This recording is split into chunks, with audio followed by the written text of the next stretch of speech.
Hey guys, I'm still farming this one and isa sa mga pina-farm natin ito. And I think malapit na yung snapshots nitong airdrop, yung potential airdrop season 2 no. So share ko din today guys yung sa tingin ko is the next Hyperliquid. So may mga nakapag-miss out nung airdrop na yon. And I think this one is that isa sa mga potential same with Hyperliquid dahil meron silang 2 points ito sa may rewards tab and then meron silang 2 points. Ayan, so nagpo-farm na ako na ito guys. I think still early pa rin ito dahil wala pang pinaka-crowd dito comparing sa Hyperliquid na ang daming mga nagpo-farm before no. So yun, yung mga official link na ito guys ay lalagay ko na lang sa description ng video na ito para mapuntahan nyo. And then meron na rin pinaka 5% points boost if ever na nagamit nyo. Ayan. So nakakalculate yung pinaka points nyan right now. Meron ako ditong 1,800. And isa ito sa tingin ko na halos kaparehas yung mechanics ni Hyperliquid no. But then again, still early pa rin itong pinaka-application na ito. Inline ito with the Susu value. This one. So halos connected yung kanilang nature as well as yung platform na yun guys no. So I keep farming lang dito. Ayan. So meron tayong mga nakukuha na points.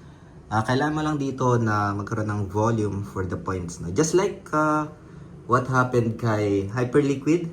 So nagkakaroon ng points and if magkaroon ng airdrop ay na-convert yung points na yun into tokens, hype. No? So kagaya din dito, if we observe, merong pool ng points and makikita din natin dito sa may 2 points na merong allotted talaga na points for tokens no. So right now as per checking dito 150M yung available for farming this 2 points no.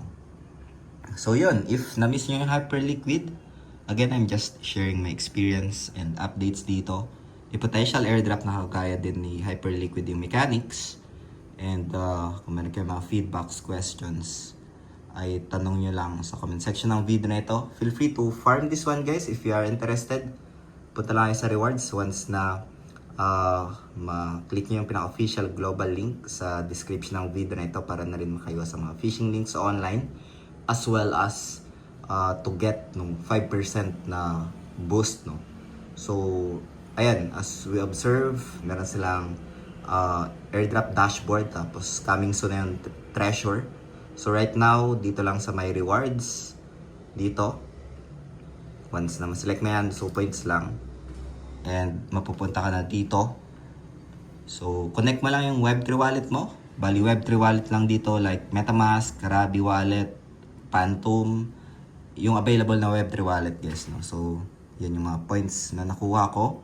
And yung farming naman ng pinaka rewards dito for season 2. Ayan.